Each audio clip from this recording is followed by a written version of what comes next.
traen pan. Me encanta el pan de Chupaca. Voy a traerles, chicos, les prometo. Alejandro Muñante es congresista de la República, repite plato porque es el senador electo más joven del próximo Congreso. Llega al Senado con 39 años, hay que decirlo, y ha sido el segundo senador de Renovación Popular más votado. Alejandro Muñante ha hecho un gran papel, además un gran vocero político. Él alcanzó la mayor votación después de Rafael López Aliaga, que como sabemos todos, pues renunció a ser senador. Y otro dato importante del señor Muñante es que el sexto senador más votado en todas las elecciones generales. Así que usted debe estar muy contento con Muchas gracias, Muñante. Bienvenido. Milagros. ¿Cómo está usted? Buenos días, sí, muy contento y también con la enorme responsabilidad de lo que significa este próximo Congreso, que ya está avisorando bastantes complejidades, ¿no? Todavía no se sabe cómo se van a recomponer las fuerzas políticas, la misma mesa directiva es una incógnita, ¿no es cierto? Sobre todo por las posturas que se ha visto de líderes políticos como el señor Jorge Nieto, ¿no?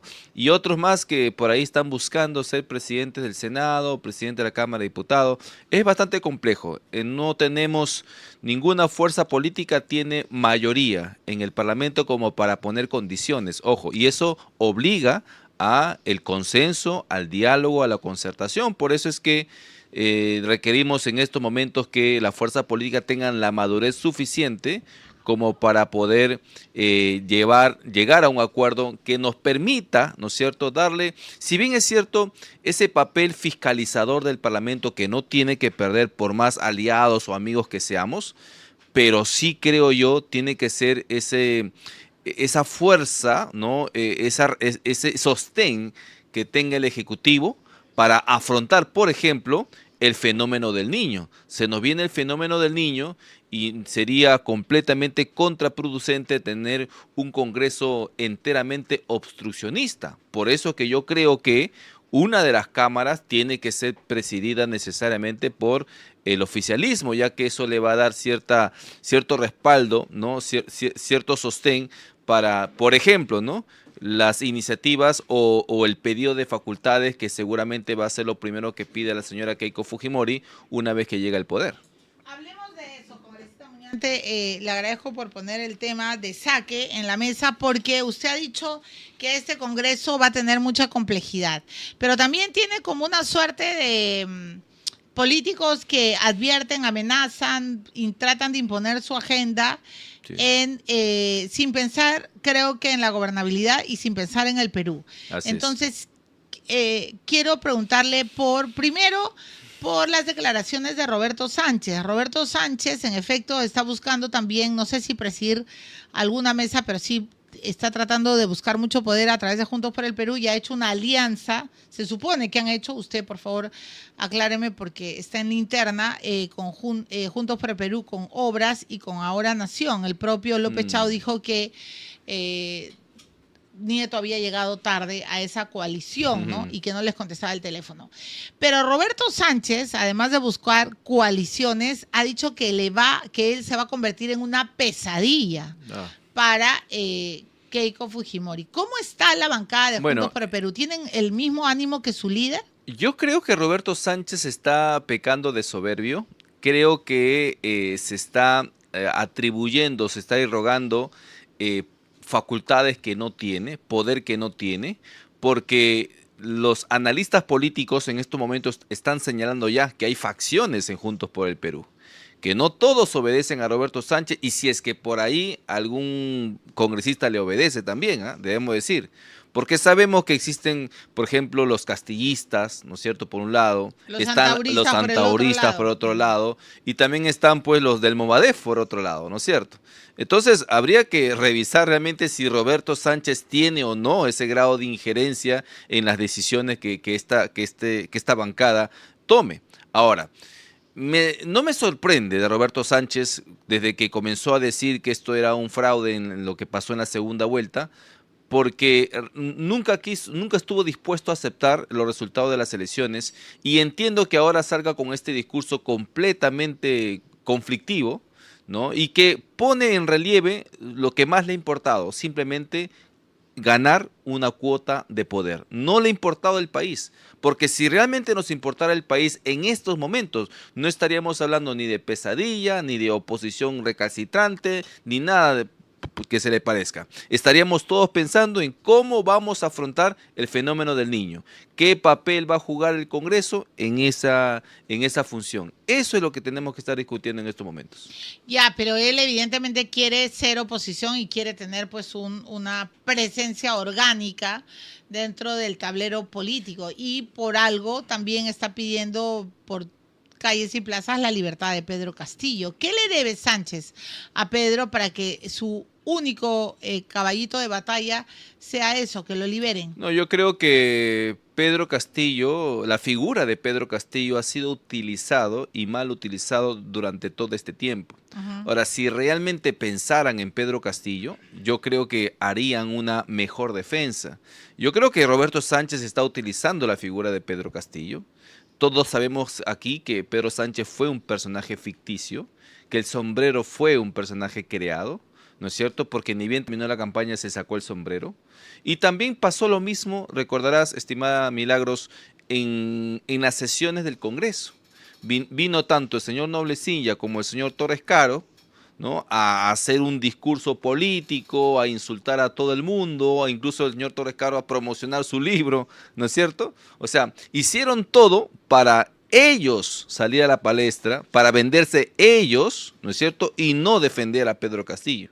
O sea, cualquier persona se daría cuenta que en lugar de ayudar a Pedro Castillo, lo que han hecho fue hundirlo más. ¿Y usted cree que ahora también están utilizando la figura de Castillo? De igual para forma, sacar, los únicos ventaja? que de repente estarían velando realmente por Pedro Castillo son sus familiares que han llegado al Congreso, a los que se le conoce como la facción castillista. El resto solamente utiliza a Pedro Castillo y lo tienen que saber muy bien y tener bastante en cuenta los que han llegado con ese propósito. ¿Y cuál es el rol o digamos, cómo observa el perfil de Jorge Nieto, el líder de Buen Gobierno? Él es el tercer sombrero. ¿Por qué habla de que para una reconciliación nacional, dice que ha viajado en la campaña a muchas provincias y que ha encontrado un país fracturado y molesto por el trato que se le hizo a Pedro Castillo, y que él cree que la única salida es encontrar caminos constitucionales para que el señor Castillo afronte sus procesos en arresto domiciliario? Yo creo que el error con el que empieza este razonamiento del señor Nieto es que él cree que la mitad está con Pedro y la mitad no. Eso cree y él. eso es un error, porque revisemos las cifras. Pedro Castillo llegó a la primera vuelta con 17-18%. Esa es su base, si es que no la ha perdido. El resto de votantes, ¿no es cierto?, que apoyó a Pedro en segunda vuelta y luego a Sánchez en segunda vuelta, fue un voto enteramente antifujimorista. O sea, eran votos que venían de diferentes partidos políticos y que no está en su cabeza o en su agenda la liberación de Pedro Castillo. ¿Y en su criterio, Nieto es el primer antifujimorista que acaba de desnudarse? Por supuesto que sí, siempre lo ha sido. O sea, no hay que estudiar mucho su trayectoria política para darse cuenta de eso, ¿no? Entonces, él ahora utiliza ese argumento, esa narrativa en realidad, para decir que necesitamos liberar a Pedro Castillo para reconciliar al país. Yo estoy 100% seguro, estimada Milagros, que a los que le importa ese tema, porque sí hay un sector que le importa la liberación de Pedro Castillo, no es ni por asomo el 15%. El resto son personas que sí, tienen coincidencias con la izquierda, pero no es su principal bandera, porque la principal reconciliación nacional empieza con una verdadera política de descentralización. La gente está harta de la clase política o del centralismo precisamente por la ausencia del Estado en regiones donde siempre han sido olvidadas. Si la señora Keiko Fujimori, a través de su gobierno, empieza a elaborar un verdadero programa de descentralización y lleva esa ayuda a esos pueblos más necesitados, yo estoy 100% seguro que el discurso o el pedido de la liberación de Pedro Castillo comienza a desinflarse. ¿Por qué? Porque eso es lo que realmente a la gente le importa. ¿Tú crees que la gente que vive en las heladas, la gente que vive en las heladas, le importa a Pedro Castillo? Lo que le importa es comer, lo que le importa es vivir en un techo caliente, lo que le importa es tener trabajo. Eso es lo que le importa a la gente. ¿Y qué pasa si Balcázar mañana o hoy día más tarde, porque está esperando, dice bueno, la explicación del ministro de Justicia, ¿qué pasa si lo libera? Si le da indulto y derecho de gracia. Bueno, se enfrentaría a diversos juicios políticos, porque todavía el Congreso que ingresa tendría la facultad de enjuiciarlo políticamente. ¿Lo vacaría? Depende, pues, O sea, lo censurarían a eso. Yo creo que si lo censura, yo creo que si lo indulta, perdón, lo tendría que hacer el último día para que no tenga chance el Congreso de poder censurarlo. Pero acuérdate que como ya estamos en receso del actual Congreso, entonces se tendría que convocar a un pleno extraordinario y para eso se necesita ¿cuántas firmas? 78, imposible. Imposible. Prácticamente ahorita sabe el señor Balcázar que tiene la sartén por el mango, ¿no? Y el nuevo Congreso recién se instalaría ¿cuándo? El 27, para sesionar ¿cuándo? En la primera semana de agosto. O sea, si hay una fecha predilecta para hacer esta jugada, sería ahora. Pero obviamente esto no quiere decir que no va a haber reacción. Sí, el próximo Congreso tendría que iniciar los juicios correspondientes. Ahora bien... O sea, ¿usted cree que si lo hace Balcázar no se va a liberar de un proceso? No, de ninguna manera. Y es más, el propio indulto tendría que ser revisado a nivel judicial. Recordemos el caso del señor Fujimori, ¿no? Pero ¿qué pasa si Castillo se va? ¿Se va a México con su esposa? Bueno, si se va ya, pues creo que sería lo mejor también. No, no creo que se vaya. O sea, si usted me pide mi opinión, yo creo que se quedaría a incendiar la pradera. Es una posibilidad. La otra posibilidad es que se vaya a México a encontrarse con su familia y quedarse allá, pedir un asilo, qué sé yo, ¿no? Yo estoy seguro que Sheinbaum se lo daría en una, ¿no? Obvio. Son posibilidades, son escenarios, ¿no? Ahora, ¿usted cree... ¿Por qué cree que Nieto está en esa postura? Porque incluso está bien intransigente en el sentido de la mesa directiva. Él ha dicho que Fuerza Popular no tiene que tener silla en ninguno de los puestos, que al Perú le conviene, eso ha dicho, que por igualdad de poder, equilibrio de poderes y un largo etcétera, a Keiko no le conviene estar en la mesa directiva y que ellos, o sea, a buen gobierno no lo van a permitir. Yo creo que están sobredimensionando la mesa directiva. La mesa directiva es una mesa, como su nombre mismo lo dice, para dirigir la política administrativa del Congreso. No es una mesa que dirige la política del Congreso. No, pero sí tiene la potestad de poner por encima del otro un proyecto. O sea, tampoco es que sean débiles o simplemente es mesa de partes. Está bien, pero siempre y cuando los partidos políticos prioricen esos proyectos de ley. O sea, el presidente o la mesa directiva por sí sola no puede meter un proyecto de ley al debate en el pleno del Congreso. Quizás por ahí no lo están comprendiendo bien. Pero por otro lado creo que es una intolerancia política del señor Nieto el hecho de exigir que no esté Fuerza Popular, habiendo sido pues el partido que ha ganado las elecciones. Si él habla de reconciliación, entonces solamente ¿qué? ¿Te vas a reconciliar con la otra parte? ¿Y la otra parte qué? ¿No son peruanos? El más del 50% votó por la señora Fujimori en la segunda vuelta. ¿Ellos no son peruanos? ¿Ellos no necesitan acaso una reconciliación? Es evidentemente una mirada bastante sesgada y reduccionista del señor Nieto. Pero ¿cómo va la votación? O sea, hoy día es 21, ¿no? Hoy día es 21 de julio. Sí, ¿tenemos ya mesa directiva? Bueno, hasta ahorita creo que no. Todavía esperemos que sea el día jueves, prácticamente podríamos tener algo. Pero ustedes Estas cosas se solucionan de último momento muchas veces, Milagros. Usted... Hasta en el mismo día de las elecciones a veces se soluciona, porque ha pasado, por ejemplo, yo recuerdo el partido del señor Luna, Podemos, ¿no? Que el momento de las elecciones de la mesa directiva, su bancada se iba del hemiciclo a negociar. Y luego cuando ya tenían un acuerdo con los dos bandos, regresaban a todos a votar. A veces pasa. A veces pero pasa. Ya no está Podemos. Sí, ya no está. ¿no? Felizmente. Usted se imagina pero, a Noblecía gritando. Pero mira, lo que pasa es que como todos saben que... Un segundo, congresista, permítame, congresista Muñante, preguntarle. Pero... Entonces, hoy día sale un informe en El Comercio donde queda claro que ustedes sí van a apoyar a Fuerza Popular. ¿Esto ya es un hecho? O sea, renovación. Yo creo que por la gobernabilidad del país, más que por conveniencia, por la gobernabilidad, creo que es importante darle una sostenibilidad al gobierno. Y la experiencia lo ha demostrado, Milagros. En el gobierno del señor Ollanta, aun cuando no eran de nuestra preferencia, ellos tenían la presidencia del Congreso y nadie se arañaba. Nadie se arañaba. ¿Y qué permitió eso? Mal que bien, llegaron a los 5 años de gobierno. También en el tiempo de Alan García pasó lo mismo. ¿Cuándo la cosa se revirtió? Desde PPK en adelante. ¿Y cuántos presidentes hemos tenido? Casi 10. ¿No es cierto? Entonces, creo que una de las fórmulas que nos ha demostrado bajo la experiencia vivida es que el el gobierno tendría que tener necesariamente una conducción en el Parlamento. Obviamente no todos, como algunos han sostenido, no, quizás la Cámara del Senado, ¿no es cierto? Y la Cámara de Diputados, que es la Cámara política, podría estar en manos de una facción de la oposición. Ahora, ¿ustedes por qué apuestan? ¿En el Senado con Miki Torres? Todavía no, es que tampoco... ¿En diputados con Norma Yarro? Es que el informe del diario está contando esto. Mira, ¿por eso apuestan? Renovación Popular tiene la aspiración legítima de presidir una de las cámaras, ¿no? En este caso la Cámara de Diputados. Creo que en la Cámara del Senado, Fuerza Popular seguramente va a decidir o va a querer en esta etapa de la negociación que ellos presidan esta Cámara. Para nosotros no habría mayor inconveniente en nuestro caso, ¿no? Pero sí de repente tentar la Cámara de Diputados. Recordemos que la presidencia del Congreso en este año lo va a tener la Cámara del Senado. Yo sé. Entonces, el próximo año cambia diputados. O sea, para usted lo más justo sería que el congresista, el senador Miki Torres sea... Bueno, Miki o quien disponga su bancada, porque entiendo que está voceado el congresista Miki, ¿no? Sin embargo, esto es una decisión que lo van a tomar de manera formal la bancada de Fuerza Popular.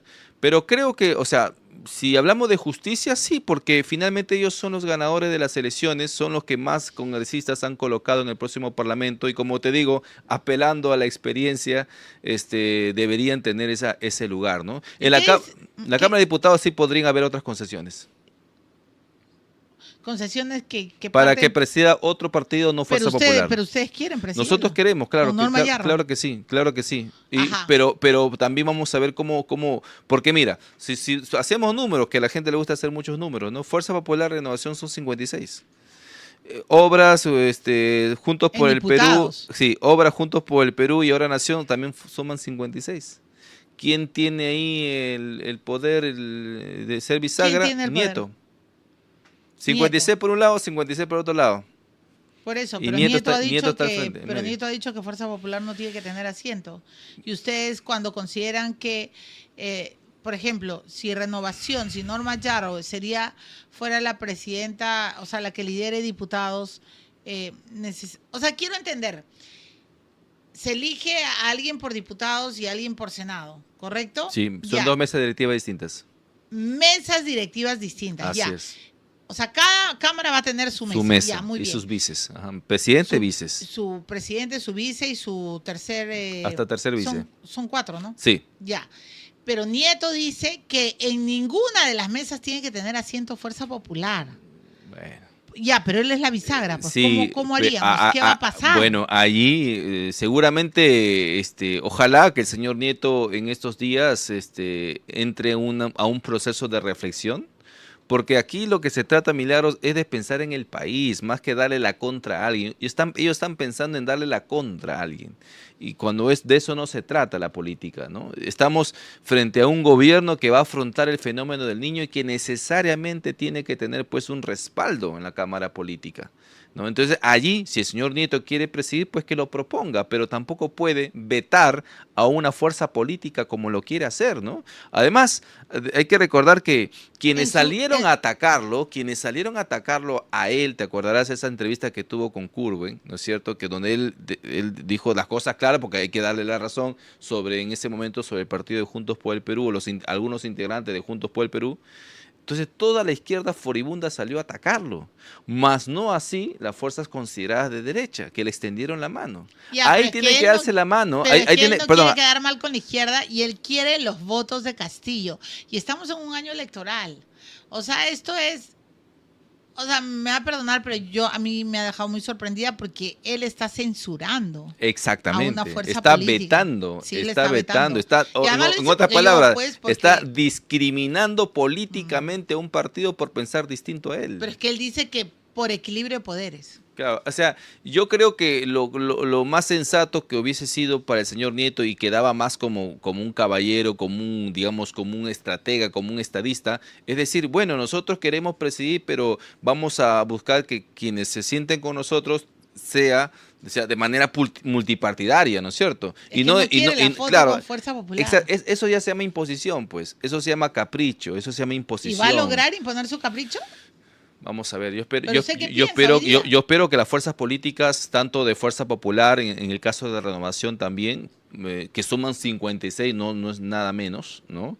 Puedan llegar a un acuerdo. Qué bueno sería, por ejemplo, mira, si la mesa directiva está compuesta por 4 asientos, por ejemplo, puede ser Renovación, Buen Gobierno, Fuerza Popular y por ahí Obras. Estamos prácticamente representados casi todos. Eso sería un acuerdo político por el país. Una mesa así, Juntos por el Perú. Bueno, Juntos por el Perú en la medida pues que quiera reconocer primero al gobierno y segundo que pueda. Odia Keiko, ahí está, pues. Es que por eso te decía un congreso complejo, pero con las fuerzas al menos democráticas que de una u otra manera reconocen ya la legitimidad del gobierno y que pueden sentarse a conversar, se puede hacer algo y hacemos mayoría, ¿no? ¿Obras le hace caso a Belmont? No lo sé.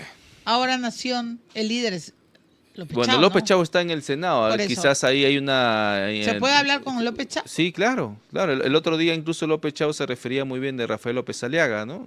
Entonces, esas son las cosas que hay que rescatar.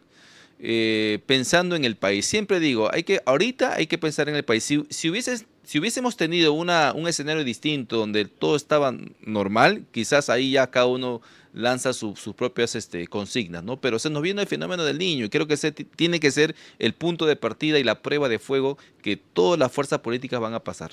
Bueno, muy bien. Gracias, señor Muñante. Bienvenido siempre al Diario del Comercio. Lo han escuchado. Muy complejo lo que está pasando en el Parlamento. Todavía no hay ni humo blanco, ni humo gris, ni nada. Todavía no hay humo. Ya. ¿Crees que Fuerza Popular y Renovación Popular deben presidir las cámaras de senadores y diputados? Sí, 92%. No, 8%. Encuesta completada con 1.300 votos. Vamos a ver qué ocurre. Ya, Rolo, me tengo que despedir, ¿ah?